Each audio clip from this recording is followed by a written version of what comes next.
जय हिंद दोस्तों, स्वागत है आप सबका आपके अपने चैनल पर। तो जैसा कि हम लोग परसेंटेज की सीरीज़ चला रहे हैं और परसेंटेज की सीरीज़ में हमने 3 वीडियो आपको दे रखे हैं। अगर उन वीडियो में किसी प्रकार की कोई समस्या हो तो आप कमेंट बॉक्स में लिखकर बताएं। और आज के टॉपिक हम लोग लेकर आए आय पर आधारित प्रश्न। अब आय पर आधारित प्रश्न हम 2 तरीके से देखते हैं। पहला आपका बनता है कि आय और व्यय का अनुपात के रूप में आय के साथ खर्च या बचत का अनुपात या बचत का अनुपात। दूसरे प्रकार के होते हैं कि आय पर खर्च यानी आय पर खर्च 1, खर्च 2 टाइप के क्वेश्चन एंड सो ऑन। और तीसरे प्रकार का जो सवाल बनता है वो बनता है आय पर खर्च और हर बार शेष का खर्च, शेष का खर्च। हम इस टाइप के क्वेश्चन यानी 3 टाइप के क्वेश्चन हैं जिनमें से हम लोग बात करेंगे सबसे पहले टाइप के क्वेश्चन की, फिर इन पर भी क्वेश्चन करेंगे। आज का टॉपिक आय पर ही रहेगा। आपके परसेंटेज में आय से रिलेटेड किसी प्रकार के कोई सवालों में देखिए कि आय और खर्च का अनुपात 5:3 है। यदि आय में 20% की वृद्धि हो जाए और खर्च भी 10% बढ़ जाए तो बचत में कितने % की वृद्धि होगी। दोस्तों फिर से कि प्रारंभिक आय, दोस्तों प्रारंभिक आय, खर्च और बचत चेक करते हैं। ठीक है, बचत देखते हैं। तो आय आपकी 5 है, खर्च 3 है, तो बचत दोस्तों 2 हो जाएगी। ठीक है, अब हमने 0 अपनी तरफ से बढ़ा लिया। इसलिए बढ़ाया कि हमारा कैलकुलेशन आसान हो जाए, इसलिए बढ़ाया। कोई इसमें कोई लॉजिक नहीं है कि हम इसको बढ़ा दें। हमने इसलिए बढ़ा दिया कि भाई इससे कैलकुलेशन में हमारा दशमलव नहीं आएगा। दशमलव नहीं आएगा तो हम लोग उसको इजीली और जल्दी सॉल्व कर सकते हैं। ठीक है, उन्होंने कहा आय में 20% की वृद्धि हो गई तो 120/100 कर दिया। 00 कैंसिल, 12×5 = 60 यानी 5। तो नई आय कितनी आ गई। अब खर्च भी 10% से बढ़ गया तो 330। अब मुझे बताओ तो बचत कितनी हो जाएगी। तो आपने कहा 3 7, यहाँ पर 5 में 3 गया 270। वृद्धि कितनी आ गई 70 की, कितने में 200 में, गुणे 100। तो बचत में वृद्धि कितनी आ गई। तो ये बचत में वृद्धि हो गई। ठीक है, 00 कैंसिल यानी 35% की वृद्धि। आई होप आपको समझ में आ रहा होगा। राम की आय और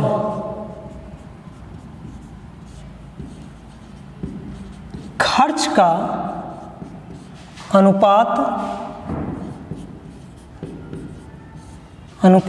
राम की आय और खर्च का अनुपात 7:3 है। ठीक है, राम की आय और खर्च का अनुपात 7:3 है। यदि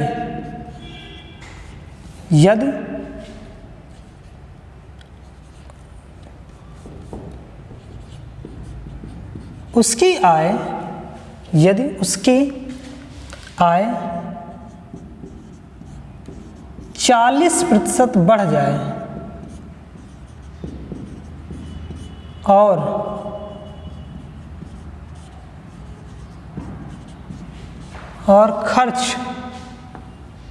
में 50% की वृद्धि हो जाए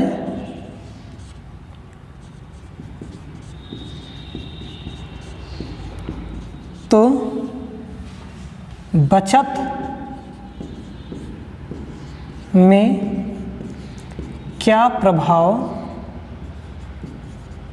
पड़ेगा। ये ठीक है, राम की आय और खर्च का अनुपात 7:3 है। यदि उसकी आय 40% बढ़ जाए और खर्च में 50% की वृद्धि हो जाए तो बचत में क्या प्रभाव पड़ेगा। दोस्तों ध्यान समझना, फिर से वही क्वेश्चन आ गया कि प्रारंभिक, ठीक है, अब आय देखते हैं और फिर क्या क्या दिया है, खर्च देखते हैं, और बचेगा जो वही बचत होगा। भाई आय जितनी है, जितना खर्च करोगे उसके बाद जो बचेगा जेब में वही आपका बचत होगा। यहाँ पर जैसे 7 भाग आपकी आय है, उसमें से 3 आपने खर्च कर दिया, 4 डाल दिया जेब में। डबल जीरो फिर से बढ़ाएंगे और यहाँ पर डबल जीरो लगा देंगे। फिर आपसे कहा गया आय में 40% की वृद्धि हो गई, यानी अब जो नई आय आपकी होगी वो कितना हो जाएगा, 800, 980। फिर आपसे कहा गया खर्च में 50% की वृद्धि हो गई, तो 150/100 हो जाएगा, तो ये हो जाएगा 450। अब मुझे बताओ कि राम की नई आय जो है वो 980 है और इनका नया खर्च 450 है, तो अब कितना बचाते होंगे, 0, 3, 5, यानी इनकी बचत कितनी आ गई, अब आ गई है कितनी, 530। पहले कितना बचाते थे, 400, तो बचत में तो वृद्धि हो रही है। तो बचत में कितनी वृद्धि हुई, आपने कहा 130 रुपये की, कितने में, 400 में गुणे 100, तो बचत में वृद्धि जो आया वो 130/400 गुणे 100। डबल जीरो से डबल जीरो कैंसिल, 4 से कर दियो भाग, तो 4 3 12 बचेगा कितना, 2 4 5 20, ठीक है, ये 4 5 4 3 12, 4 3 12 बचेगा 1, 4 दूनी 8.5, यानी 32.5% की वृद्धि हो जाएगी, आपका आंसर हो गया, ठीक है। अब इस टाइप के क्वेश्चन हो जाएंगे कि अगर कभी भी इस तरह के क्वेश्चन बनते तो हम आपको सिंपली इस तरीके से सॉल्व हम लोग कर सकते हैं। आते हैं अगले क्वेश्चन पर।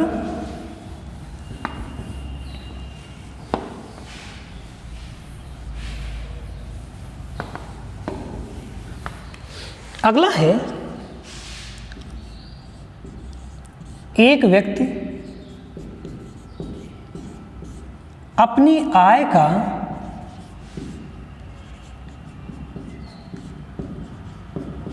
20% भोजन पर,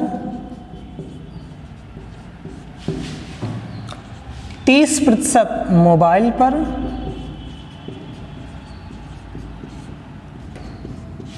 और 10% अन्य खर्चों में खर्च करता है। यदि अब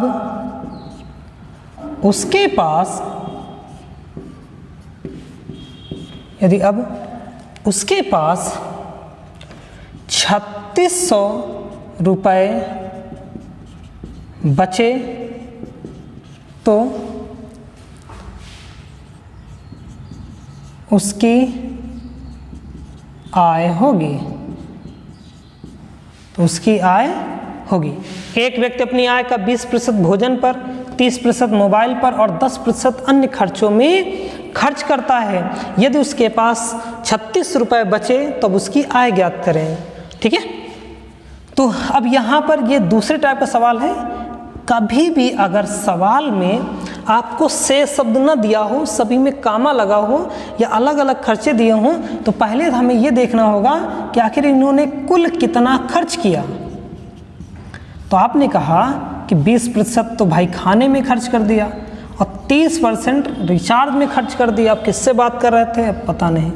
और 10% में अन्य खर्चा, जो वही जो मोबाइल में खर्चा हुआ उसकी वजह से 10% का और खर्चा हुआ होगा। अब आप समझ सकते हो। तो ये टोटल कितना खर्चा हो गया, आपने कहा 60%। हमें पता है किसी भी व्यक्ति की कुल आय तो वो तो निश्चित होती है और निश्चित ही 100% है।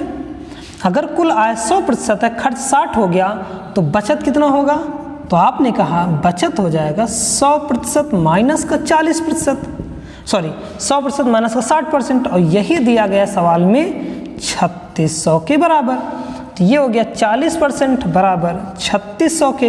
हमें चाहिए था आय, तो यहाँ पर 10% बराबर कितना 900 के और 100% बराबर कितना हो जाएगा 9,000 के, यानी उस व्यक्ति की जो आय है वो 9,000 थी, जिसमें से ये अन्य अन्य खर्च करते हुए उसने क्या किया, लास्ट में 36 रुपये की बचत कर ली और इस तरीके से उसके पास टोटल वो कमा रहा था 9,000 रुपये। आई होप आपको ये चीज़ समझ में आई होगी। कोई भी चीज़, कोई भी डाउट हो तो बिल्कुल कमेंट बॉक्स में लिख के बताइएगा, हम आपकी सेवा के लिए ज़रूर हाजिर हैं। आते हैं अगले क्वेश्चन पर।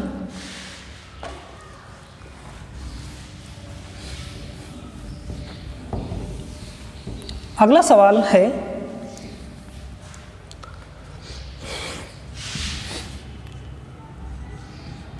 एक व्यक्ति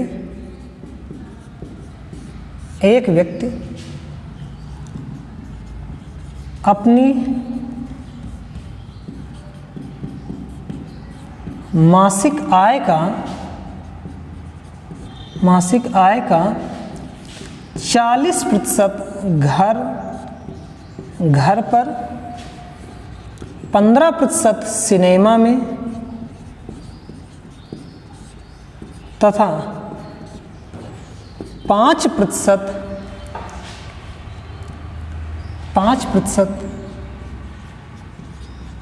पिकनिक में खर्च करता है। यदि उसके पास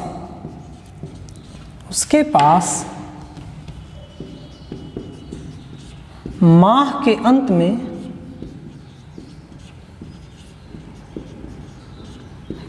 में यदि उसके पास माह के अंत में, ठीक है, 4,000 रुपये बचते हैं तो सालाना आय ज्ञात करें। जैसे ये सवाल आ गया, सालाना आय ज्ञात करें, ठीक है। एक व्यक्ति अपनी मासिक आय का 40% घर पर, 15% सिनेमा पर तथा 5% पिकनिक में खर्च करता है। यदि उसके पास माह के अंत में 4,000 रुपये बचते हैं तो उसकी सालाना आय ज्ञात करें। दोस्तों देखो, इसमें भी क्या देखेंगे कि उसके पास कुल खर्च कितना आया, तो आप बोलोगे ये आपका सल्यूशन है। तो कुल खर्च है, उसने 40% खर्च किए हैं मकान पर, 15% खर्च किए हैं सिनेमा पर, प्लस 5% खर्च कर दिए हैं अन्य खर्चों में, ये पिकनिक में। तो इस तरीके से कितना खर्च हो गया, आपने कहा 60%। तो बताइए कुल आय तो हमें पता चलती है कितनी रहती है, कुल आय दोस्तों रहती है 100%। उसमें से आपने 60% खर्चा कर लिया, तो बचत कितना होगा, तो आपने कहा बचत होगा 60% माइनस ऑफ 100% माइनस 60% बराबर 40%।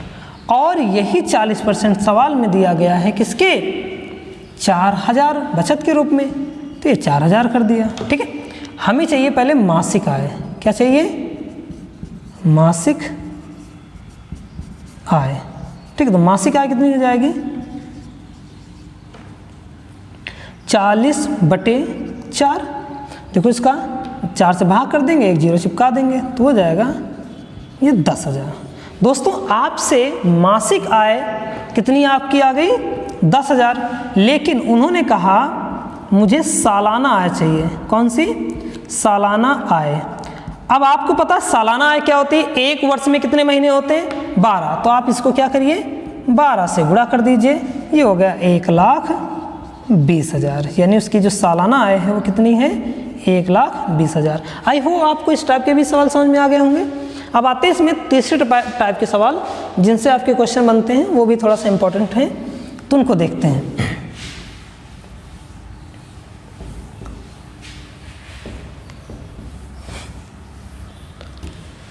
जैसे कहा गया कि एक व्यक्ति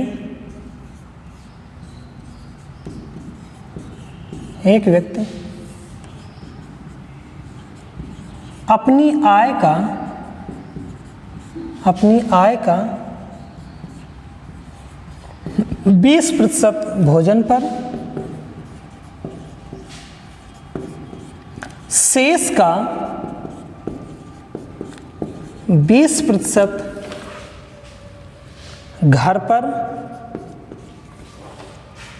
तथा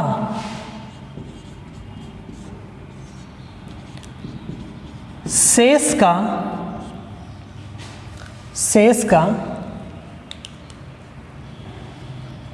80% अन्य खर्चों में खर्च कर देता है। यदि उसकी बचत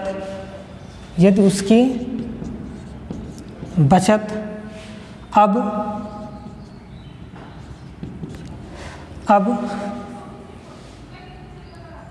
1280 रुपये हो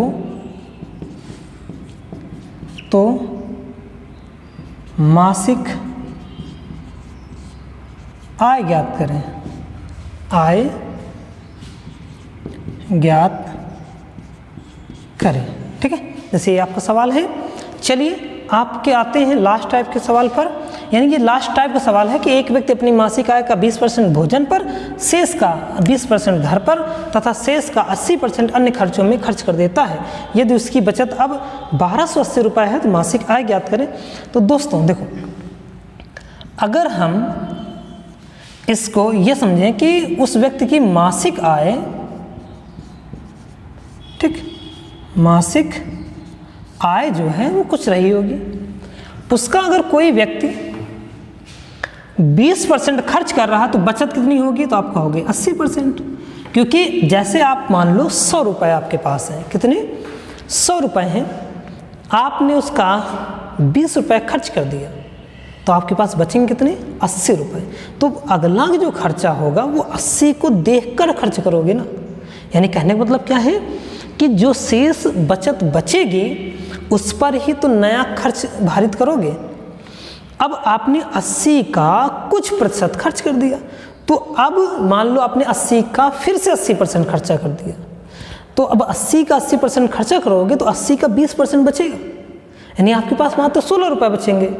अब 16 रुपये अपने आप पे फिर 100% होगा तो उसको फिर हम अलग तरीके से सॉल्व करेंगे, मतलब खर्च करेंगे। तो उसी तरीके से मासिक आय का 80% 20% आपने भोजन पर खर्च कर दिया तो बचा कितना? 80%। अब इस पर आप फिर से 20% खर्च कर रहे हो घर पर, तो इसका कितना बचा?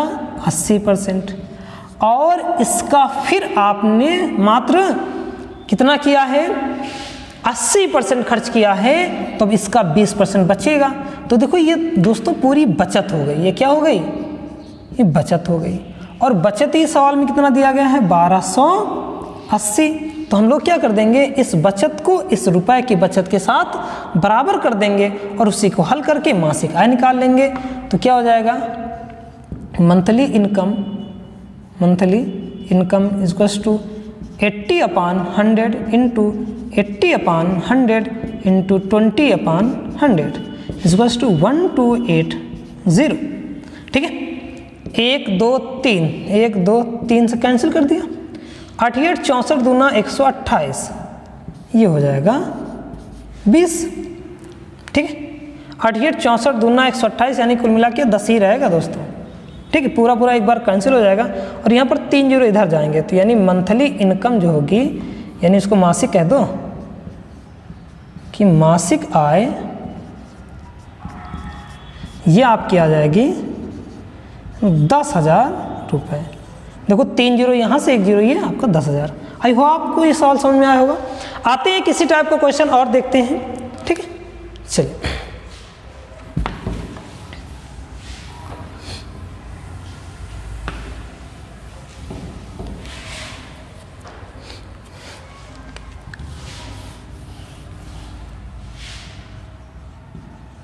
एक व्यक्ति अपनी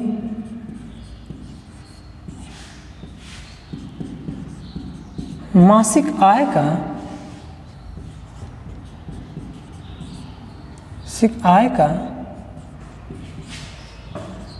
30% भोजन पर, शेष का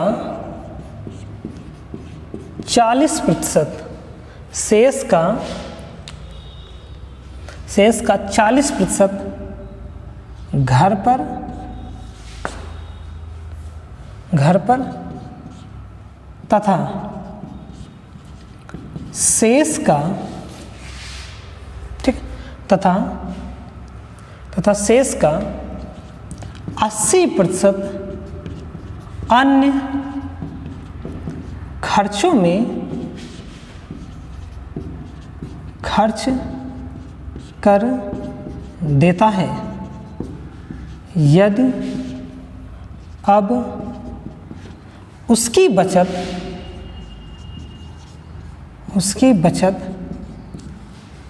ठीक है, यदि अब उसकी बचत 840 रुपये हो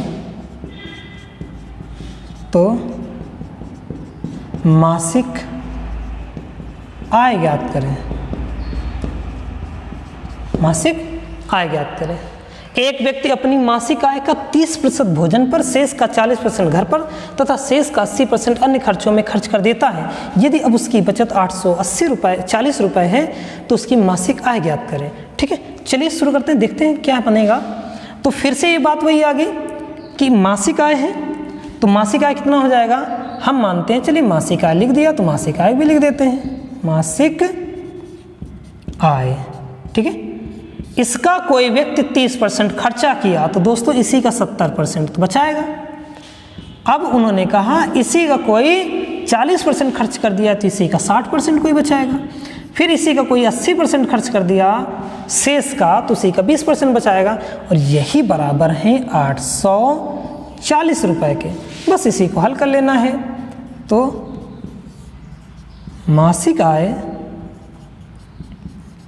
गुणे 70/100 गुणे 60/100 गुणे 20/100 बराबर 880 रुपये। अब फिर से डबल जीरो कैंसिल, ये इस जीरो से ये वाला जीरो कैंसिल।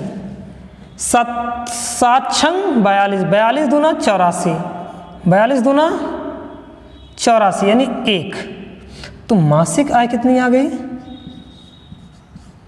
तो आपने कहा मासिक आय जो है वो 1 लिखा हुआ 4 जीरो यहाँ पर है, इसकी मासिक आय 10,000 हो गई। आई होप आपको ये चीज़ समझ में आई होगी। तो आज के वीडियो में हम लोगों ने मासिक आय पर जितने प्रकार के सवाल बनते थे उनको बनाया। अगर आपको किसी सवाल में कोई डाउट हो तो आप कमेंट बॉक्स में उस क्वेश्चन को भी भेज सकते हैं, जिससे मैं आने वाले वीडियो पर उस क्वेश्चन को डिस्कस ज़रूर कर दूंगा। इसकी टेंशन मत लीजिएगा। तो मिलते हैं किसी अन्य वीडियो में परसेंटेज के। जब तक के लिए आप प्रैक्टिस करते रहें। जय हिंद।